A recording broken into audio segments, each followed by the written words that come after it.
Hello there, Dr. Dan Miller with you for NFL Pro Football and America 250. This is the Conference Championship edition. It's good to see you, and we'll get right to it. By the way, I'm just coming in from 4 rounds of shoveling snow out of the driveway, so if I seize up, you'll know why. The Conference Championships, we had Patriots Broncos and Rams Seahawks to round out the day. Here's where we're headed with this from my perspective of America 250. Remember, we have head coach George Washington and his team called the Continentals, who've been a franchise for about 7, 8, 9 months. He's the first head coach. They have the front office in Philadelphia that's called the Continental Congress.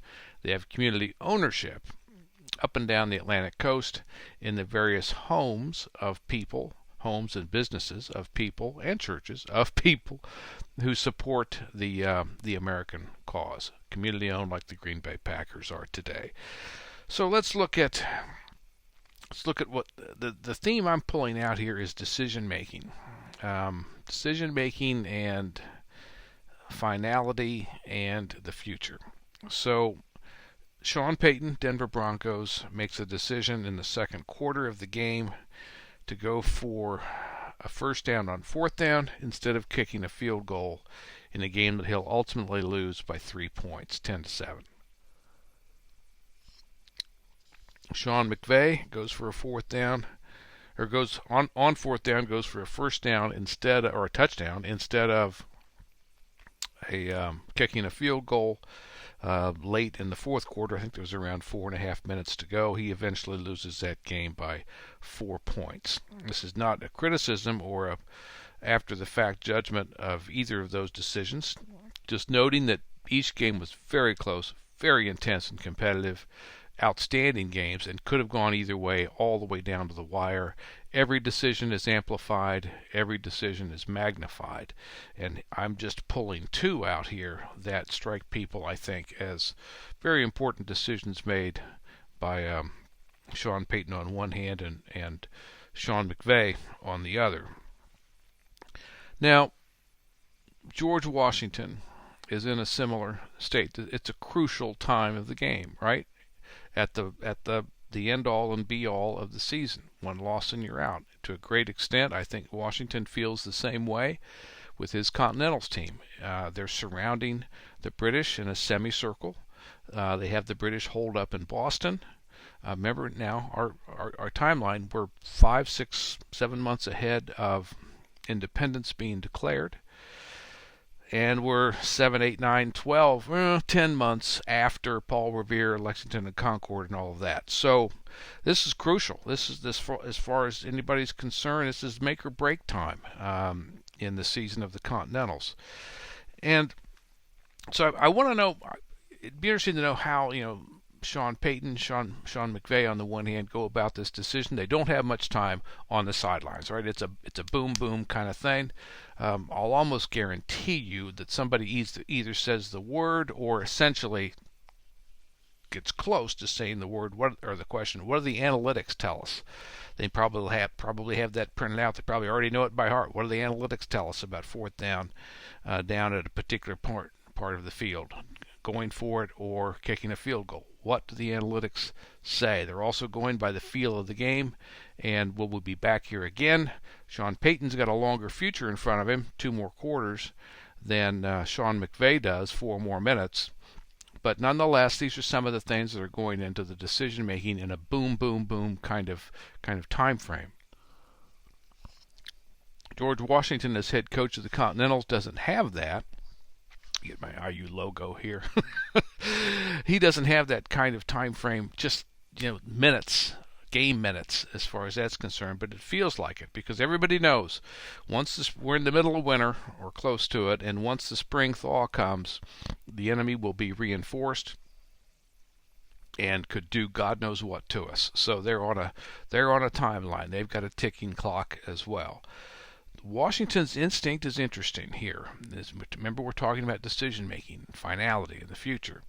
Washington calls 2 meetings. Now, he's the commanding general. He's been given kind of carte blanche to run that organization, to run that team as he sees fit. But he decides, I'm going to call 2 councils of war. We're going to get 10 guys together in one of those meetings. And then about 72 hours later, we're going to have 9 guys for the second one of those meetings. Now, most of these are his core team, generals that report directly to him, and a couple of politicians from the Continental Congress, from the front office. John Adams happens to be one of them. So they go through what to do. In the first meeting, it's about, do we want to attack? Washington, by the way, is very clear. Yes, I want to attack. I've always wanted to attack. He's been aggressive ever since the start. Yes, I want to attack. A kind of a deal or a conditional unanimity. There you go. There's an interesting phrase. A conditional unanimity is struck. That where everybody says, okay, we all agree that we're going to attack.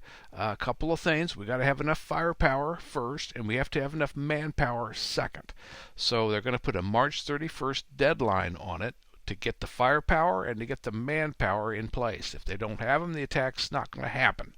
Washington is convinced, and here's where we get into the future. Washington's convinced he can get both. I can get both, and so we'll hit our March 31st deadline. And so that's meeting number 1. Meeting number 2 is about what do we do with the disastrous situation in Canada, where our army has been defeated, has fallen apart, and everything looks pretty well lost. Do we reinforce them? That's another decision for the Council of War. This time they come up with a generally no, we're not going to do that. However, we will ask individual colonies in the New England area to help them out on an individual basis, but we won't do it as the Continental Army team and organization.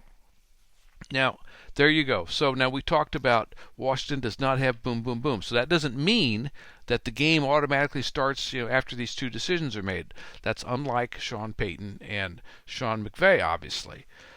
But there's a bigger thing going on here that I want to take you to, and then I'll get out of your way.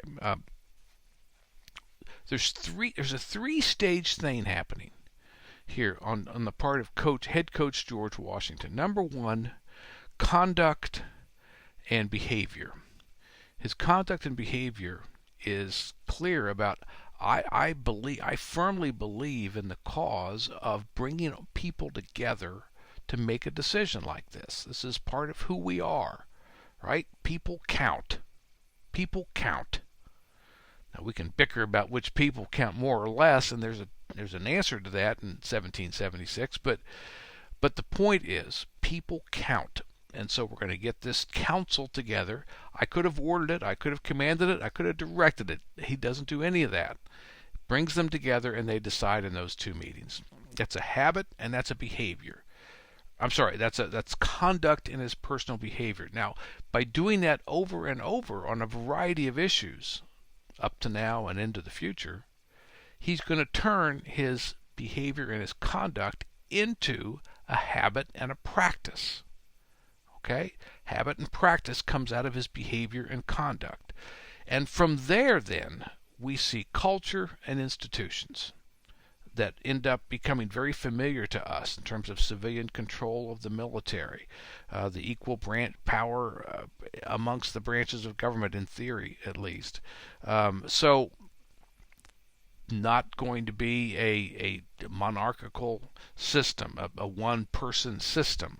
So this is something that I want to track you with here. So we go from conduct and behavior, do it over and over, that becomes a habit and a practice. Keep doing it over and over. Habit and practice turns into culture and institutions. Now, none of this has to do with the X's and O's of it, right? How the artillery's fired, how the units are placed, and all of that when battle actually occurs. That's a separate X's and O's kind of question. This is all about culture. And so here's how Washington goes about culture from what my hourly conduct and behavior is into habits and practices, and then finally those flourish into and plant and grow into culture and institutions. That's head coach George Washington 250 years ago. I'm Dr. Dan Miller. Looking forward to the Super Bowl, and we'll have more to say from the Continental Football Team when that comes up. Talk to you soon.